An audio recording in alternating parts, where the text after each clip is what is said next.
Now you said you got to make money to feed your family, or Right. And originally hip hop comes up. It's basically urban was what they call it. But it's Right. an urban culture type of deal. Right. So all the street kids, all the neighborhood kids are doing it. We're into it. Big record labels come around. Right. They hear some hot songs, whatever. I think I can't think the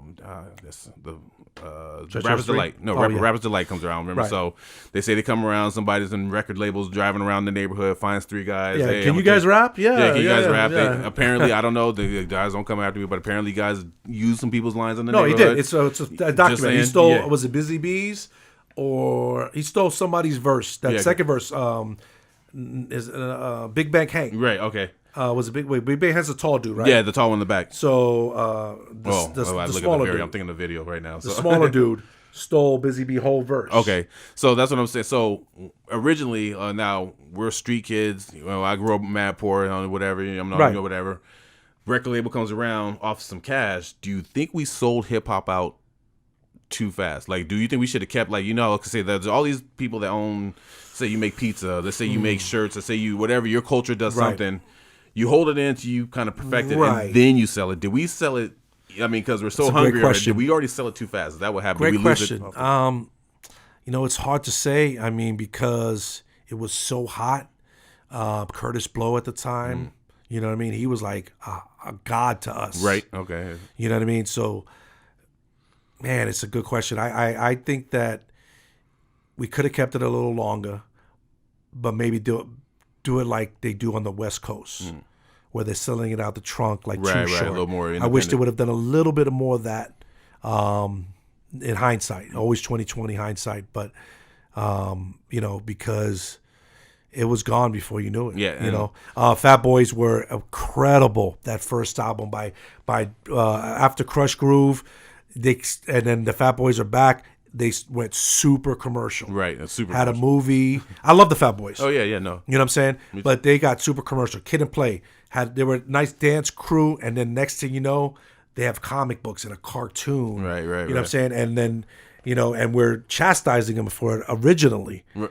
But then now, if you don't have those things in 2019, you're not in nowhere. Yeah, you're nobody. So it's a double-edged sword, unfortunately. It's just but that's an excellent question, and I would I think we could have held on to it a little longer. My general thoughts is that we could have probably. I always think that with hip hop, if we would have never gave it up to the majors or to these record companies, right? Because you figure this. Here's my theory on it, and conspiracy theory on top of it.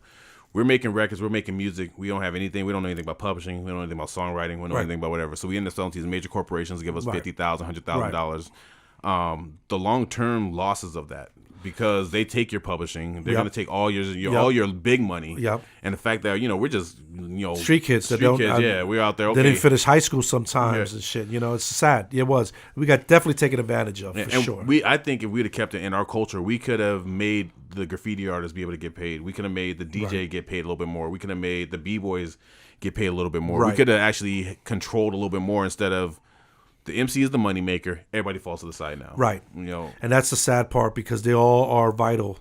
They're all part of the whole structure. You know what I'm saying? Once they stop making money off the dances, like with breaking and beat streets, then that's the lyricists were it. They never really got money off DJs. Right. But now they, nowadays they press the button and they play a fucking record and look at the, oops, sorry. Oh, sorry. Yeah. And they're like, look at the screen and this is me playing music. You know what I'm saying? It's like ridiculous. Sorry it's not the same. DJs were never ever profitable. Oh yeah, okay. DJ, that's right. DJ's not. So that was never like there was never like, Juice touched on it, and like I know a lot of friends of mine that are DJs that wouldn't be DJs if it wasn't for Juice. Right. You know what I'm saying? So that was an aspect of it, but then as far as corporations go, they were never able to, unless they produced, they were never able to eat off DJs. Yeah, you got to get the day job on there. Right, you have to be a radio DJ, stuff like that. So there was never ever like a mainstream appeal to that, unfortunately. And then like, the B-boy, we talked about B-boy and graffiti, touched on Beat Street, but once after, you can't get, you could squeeze as much. You're right, you're not going to get so that. The MC's part that's where it becomes a business. Yeah, I got you. And music, and, it becomes, that, type of deal. And then they got taken for a lot of their business in the beginning. Yeah, because they didn't know what they was doing. Right. Even like Russell and them kind of did them motherfuckers dirty. Yeah. You know what I mean? Easy and Jerry Heller did motherfuckers dirty. It's just, you're trusting somebody to take good care of you, take your interest, and then it doesn't work like that. What I've heard that what happens is sometimes when you go into the record music or the business, somebody's going to jerk you. Right. So by the time you learn what's going to happen, you get an artist. So you jerk that artist because they jerk you. Like it's like instead of teaching the artist the game, instead of like, I'm gonna put you on game. This is what you want to keep your publishing. You want to keep your songwriting. You know what I'm saying? I'm not saying all you publishing now. There are no artists out there. When they say keep the publishing, you got to be kind of whatever because you got to give up something to make somebody work with you. Right. You know what I'm saying? I'll give you 30, and the thing is like it's show business is not show friends. Yeah. So some people look at it like that.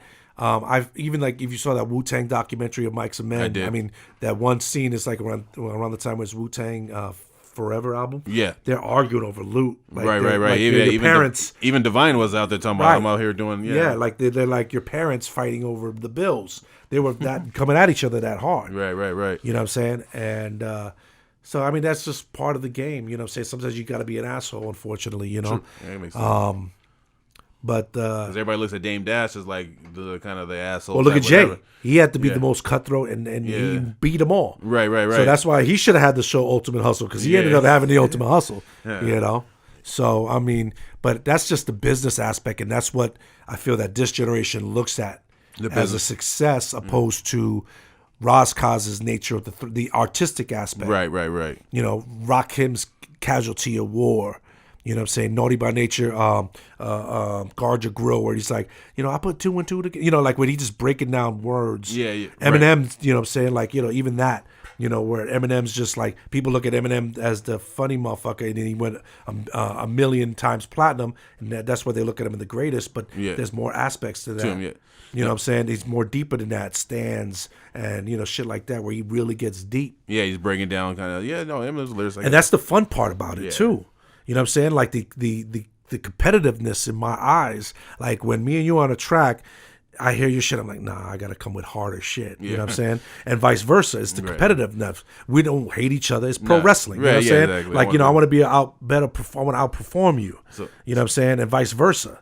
There's this thing where me and my cousin, we write the Birth of a Legacy. That's our first album me and my cousin do together. And I remember I wrote 10, 15 joints or whatever. So my cousin comes over the first time. He's like, yo, man, I got these joints. Let me run a 16 off for you. Says some of the most mind-blowing shit I ever heard. Whatever. I'm looking at my paper like, Right. you know what this is not going to work. You know what I'm saying? I literally had to rewrite a whole album. We go to the studio the next day. I literally had to rewrite the whole album because I was going to be the whack nigga on the fucking track. I'm going to be the whack dude. And another thing is that it's like so easy to come out with shit nowadays. And it's like, back in the day, it would be a process, and it was a double-edged sword because it took a lot of our favorite artists so long to come out with second follow-up albums or third albums, and it would be a detriment, and their lane would have already closed. Right. Because hip-hop was so fast evolving